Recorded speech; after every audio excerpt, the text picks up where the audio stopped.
ടീച്ചറിൻ്റെ കുഞ്ഞുമക്കൾക്ക് നമസ്കാരം. നമുക്കിന്ന് പുതിയൊരു അക്ഷരം പഠിക്കാം. പുതിയ കൂട്ടക്ഷരവും വാക്കുകളും നമുക്ക് പഠിക്കാം. ശ്രദ്ധയോടെ ഇരിക്കണം കേട്ടോ. Okay, bye. നമ്മളിന്ന് പഠിക്കാൻ പോകുന്നത് നമ്മൾ ഓൾറെഡി പഠിച്ചിട്ടുണ്ട് അല്ലേ? ഇതേതാണ് അക്ഷരം? ശ. ഇതെന്താ? വേറൊരു ശായും കൂടെ വന്നു. അപ്പൊ എങ്ങനെ വായിക്കും? ശ.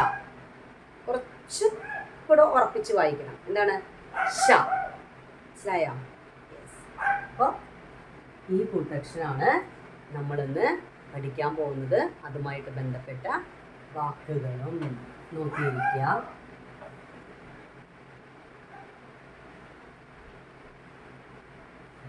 ഉണ്ടോ? വാക്കുകൾ പഠിച്ചാലോ?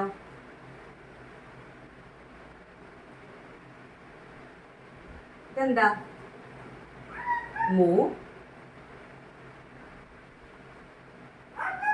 ത,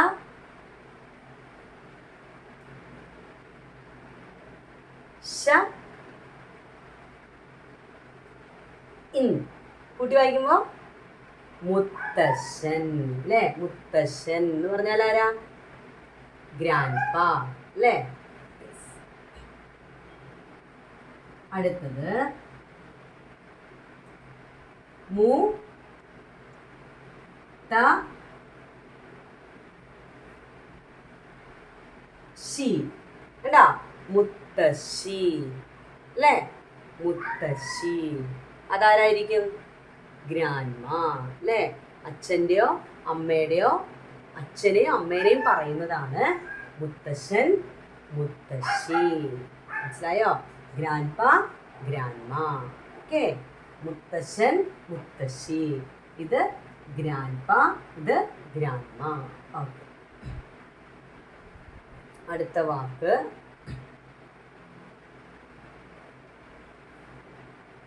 തൃ,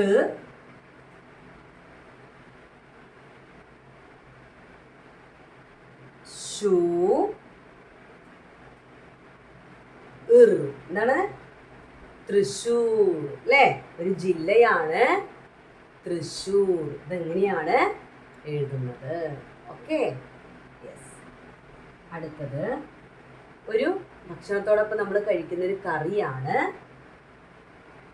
ഒരു ഭക്ഷണമാണ്. ചോറിനൊപ്പം കഴിക്കുന്ന ഒരു ഭക്ഷണം, ഒരു കറി. ഏതായിരിക്കും അത്? ഒന്ന് ആലോചിച്ച് നോക്കിയേ. ഓർമ്മ വരുന്നില്ല അല്ലേ? ടീച്ചർ എഴുതുമ്പോൾ ഓർമ്മ വരും. പൂ. ഇപ്പൊ കിട്ടി അല്ലേ? പുളി, പുളിശ്ശേരി. യെസ്, പുളിശ്ശേരി. Yes, okay. അടുത്തത് അഞ്ചാമത്തെ വാക്ക്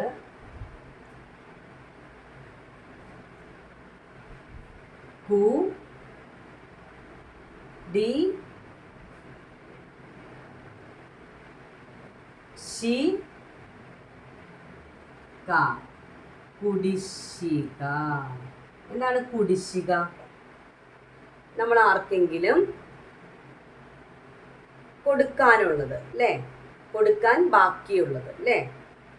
പണമായിട്ട് നമ്മൾ ആർക്കെങ്കിലും കൊടുക്കാൻ ബാക്കിയുള്ള തുക, അതാണ് കുടിശ്ശിക. അല്ലെങ്കിൽ നമ്മൾ കൊടുക്കാതെ ഇരിക്കുന്നത്. മനസ്സിലായോ? ഇത്ര പണം ഇത്ര നാൾക്കുള്ളിൽ ഇത്ര വ്യക്തിക്ക് ഇന്ന വ്യക്തിക്ക് കൊടുക്കണം, പക്ഷെ ഇതുവരെ നമ്മൾ കൊടുത്തിട്ടില്ല. അപ്പം അതെന്താണ്? ഒരു കുടിശ്ശികയാണ് അല്ലേ? കടം. കടം നമ്മൾ മേടിച്ചിട്ട് അത് കുടിശ്ശികയായിട്ട് മാറിയിരിക്കുകയാണ്. അതാണ് കടം. അതൊന്നും നിങ്ങൾ ഓർക്കണ്ട. നമ്മൾ ഒരാളുടെ പൈസ വാങ്ങിച്ചു, അതെന്താണ്? നമുക്ക് കൊടുക്കാൻ പറ്റുന്നില്ല. അപ്പം നമ്മൾ എന്ത് ചെയ്യാണ്?